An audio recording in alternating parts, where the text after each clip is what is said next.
اعوذ باللہ من الشیطان الرجیم بسم اللہ الرحمن الرحیم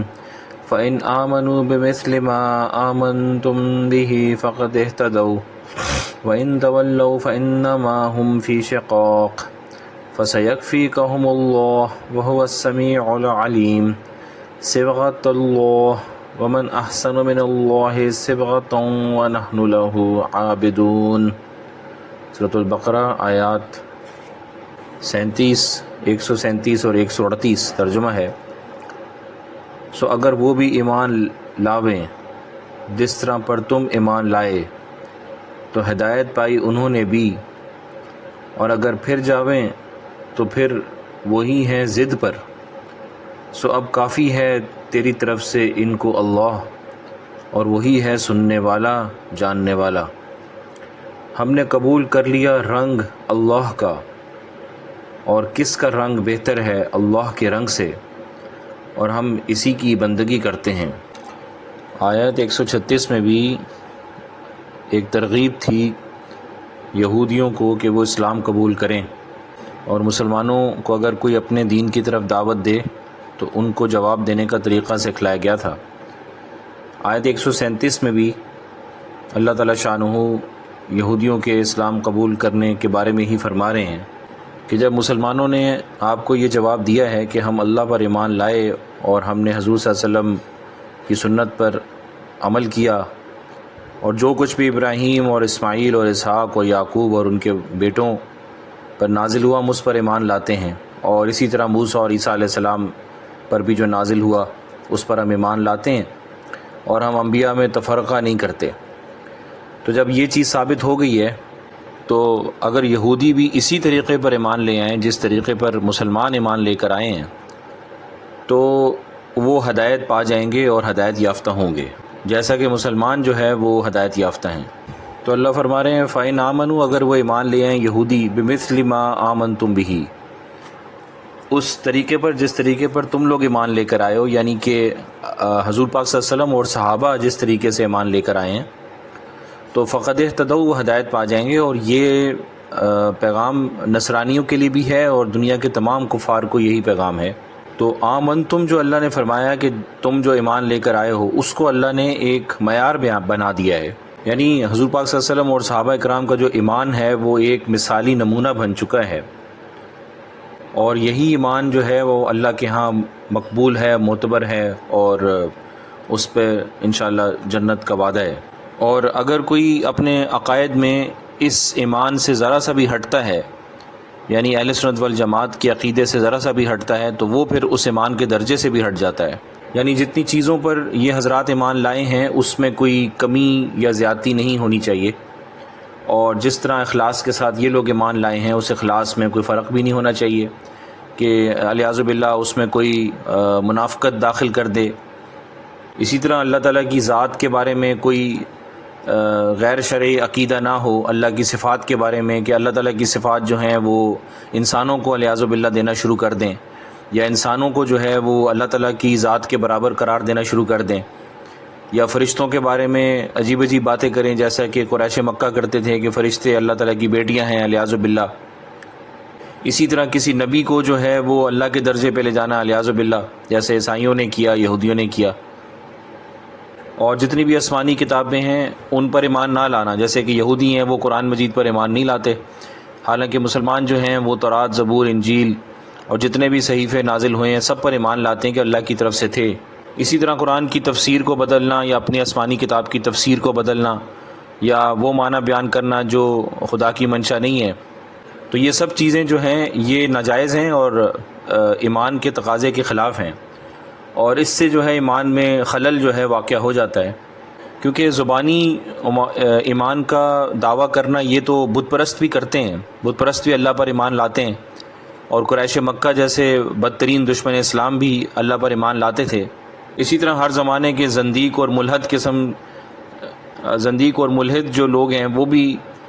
جو ہے ایمان کا دعویٰ کرتے ہیں، اور عیسائی یہودی تو ہمیشہ ہی ایمان کا دعویٰ کرتے ہیں۔ تو یہ سارے لوگ جو ہیں ان کا ایمان اس معیار پہ نہیں ہے جس پہ حضور صلی اللہ علیہ وسلم اور صحابہ کا ایمان تھا،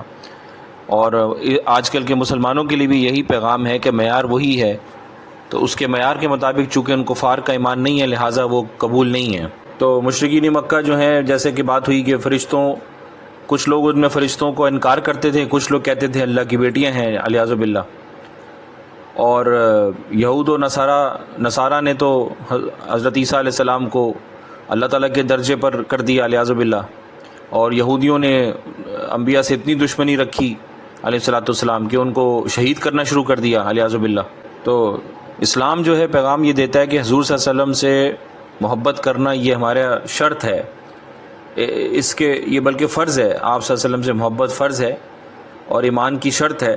یعنی اس کے بغیر ایمان ہے ہی نہیں۔ لیکن حضور صلی اللہ علیہ وسلم کی صفات کو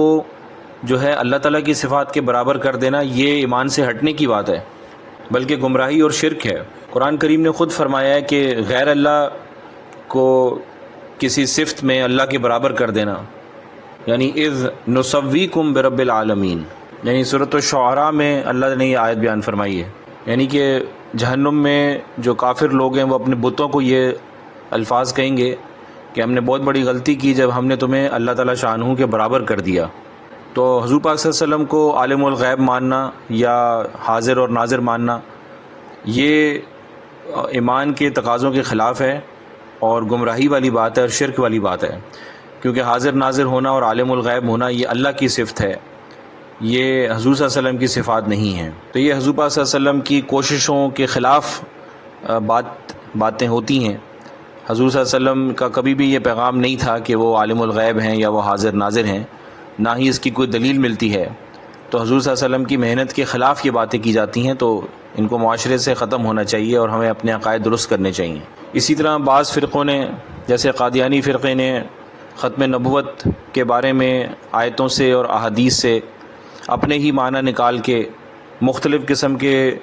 نبیوں کی اقسام کو ثابت کرنے کی کوشش کی، جیسے ذلی نبی، بروزی نبی، اور لغت سے جو ہے وہ مختلف قسم کی تعبیلیں کیں، اور قرآن مجید کی واضح ترین جو تصریح ہے خاتم النبیین کی، اس سے ہٹ کے ایک چیز لے کر آئے جس کا کوئی ثبوت نہیں ہے اور کبھی ثبوت جو ہے پیش کیا بھی نہیں گیا، صرف اس لیے کہ نبوت کا دروازہ کھولا جائے اور کسی پہ جھوٹی نبوت جو ہے ثابت کی جائے علیاذ باللہ۔ تو یہ سب چیزیں جو ہیں یہ اس ایمان کے خلاف ہیں، اس ایمان کے اور اس سیرت کے اور اس زندگی کے خلاف ہیں جو حضور صلی اللہ علیہ وسلم اور صحابہ نے اپنائی تھی، کیونکہ اس طرح کے نبوت کے منصب جو ہیں ذلی نبی، بروزی نبی، یہ صحابہ اکرام کے کسی بھی صحابی کی کسی بھی زندگی سے بالکل بھی اس کا کوئی ثبوت نہیں ملتا۔ اسی طرح بعض لوگوں کو آخرت کی زندگی سمجھ میں نہیں آتی، وہ ہر چیز کا ثبوت مانگتے ہیں، تو چونکہ عقل جو ہے بہت ساری چیزوں کو سمجھنے سے قاصر ہے، اور یہ جو ہے یہ اللہ ہی کی طرف سے یہ چیز ہے تاکہ ہماری آزمائش کی جائے، تو لہٰذا پھر وہ جو اسلام کی جو باتیں اس میں اپنی تصریحات اور اپنی تعویلات کرتے ہیں، جو کہ آمنت بہ جو اس آیت میں ہے 137 نمبر آیت میں، اس کے خلاف چلی جاتی ہیں۔ یہ لوگ آخرت کے حالات کو مختلف طریقے سے بیان کرتے ہیں، کچھ پہ ایمان لاتے ہیں، کچھ پر ایمان نہیں لاتے، اور جو صریح اور واضح تصریحات اسلام نے کی ہیں، آپ صلی اللہ علیہ وسلم اور صحابہ اکرام اور فقہا حضرات نے کی ہیں، ان سے ہٹ کر اپنی تعویلات نکالتے ہیں اس امید سے کہ ان کی بات جو ہے ثابت کر دی جائے، مگر یہ سب چیزیں جو ہیں آمنت بہ کے خلاف ہیں، یعنی کہ بالفاظ دیگر اسلام نے عقائد بھی سکھائے ہیں، سوچنے کا طریقہ بھی سکھایا ہے، دل میں رکھنے والی باتیں بھی سکھائی ہیں، ہمیں بالکل اس کے مطابق چلنا ہے تو آمنت بہ کے مصداق بنیں گے۔ تو اللہ نے فرمایا فَسَيَكْفِيكَهُمُ اللَّهُ، کہ اے نبی صلی اللہ علیہ وسلم آپ فکر نہ فرمائیے، اللہ ایسے لوگوں کے لیے کافی ہے، یعنی ایسے لوگوں سے اللہ تعالیٰ خود نمٹ لیں گے، یا ان سے نمٹنے کا اللہ تعالیٰ بندوبست فرمائیں گے۔ یہ اللہ تعالیٰ نے ایک اور جگہ فرمایا وَاللَّهُ يَعْصِمُكَ مِنَ النَّاسِ، کہ اے نبی اللہ تعالیٰ آپ کو لوگوں سے بچائیں گے، آپ کی حفاظت کریں گے۔ اس کے بعد آیت 38 میں ایک لفظ استعمال ہوا ہے صبغۃ، تو یہ صبغت کا لفظ یہاں پہ جو ہے وہ ملت ابراہیمی کی طرف اس کا اشارہ کیا گیا ہے، اور اس کا معنی رنگ کا بھی آتا ہے کہ صبغت اللہ یعنی اللہ کا رنگ، تو یہاں پر اس رنگ کا جو بنیادی معنی ہے وہ ملت ابراہیمی کی طرف ہے، اور بتانا مقصد یہ ہے کہ جو دین ہے وہ حقیقی طور کے اوپر اللہ کی طرف سے نازل کیا جاتا ہے۔ ہم دین کی نسبت جو کسی پیغمبر علیہ السلام کی طرف کرتے ہیں تو وہ مجازی نسبت ہوتی ہے، حقیقت میں جو دین ہے وہ اللہ کی طرف سے ہوتا ہے۔ تو یہ تو ملت ابراہیمی ہے جس پہ حضور صلی اللہ علیہ وسلم اور صحابہ کرام اور مسلمان قائم ہیں، یہ اللہ کی طرف سے ہے۔ یعنی یہ لوگ جو ہیں مسلمان اللہ کے رنگ میں رنگے گئے ہیں۔ تو رنگ کا لفظ اس لیے استعمال کیا گیا کہ ایک تو عیسائیوں کی ایک رسم تھی کہ جب بھی کوئی ان کے یہاں بچہ پیدا ہوتا ہے تو 7ویں روز اس کو ایک رنگین پانی میں اس کو نہلاتے ہیں، اور ختنے کے بجائے اسی نہلانے کو جو ہے وہ بچے کی طہارت جو ہے وہ سمجھتے ہیں کہ بچہ پاک ہو گیا، بس یہ نہلا رہی ہے تو پاک ہو گیا، اور وہ اس کو بڑا پختہ رنگ سمجھتے ہیں کہ بچے کو رنگ چڑھ گیا ہے تو یہ پاک ہو گیا ہے۔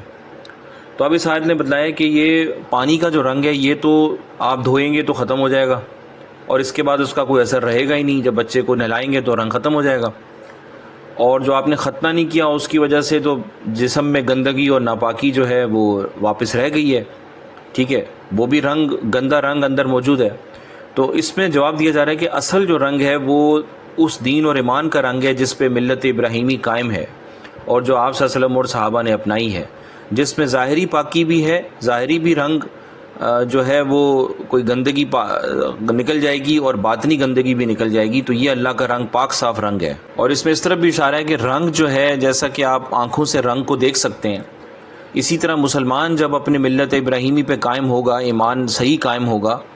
تو آپ ظاہری اور ظاہری طور پر بھی اس کے رنگ کو دیکھ پائیں گے، اور باطنی طور پر بھی آپ کو اس کا رنگ جو ہے محسوس ہوگا اس کے اعمال سے کہ اس کے اندر جو ہے وہ اللہ کا رنگ آ گیا ہے۔ تو آج جو ہے مسلمانوں کو اس بات کی محنت کرنی چاہیے کہ ظاہری طور پر بھی لوگ ان کو دیکھ کر مسلمان پہچان لیں کہ یہ مسلمان ہیں، اور ان کے عادات سے اور ان کی باتوں سے بھی پہچان لیں کہ بھئی یہ لوگ مسلمان ہیں۔ واللہ عالم بالصواب۔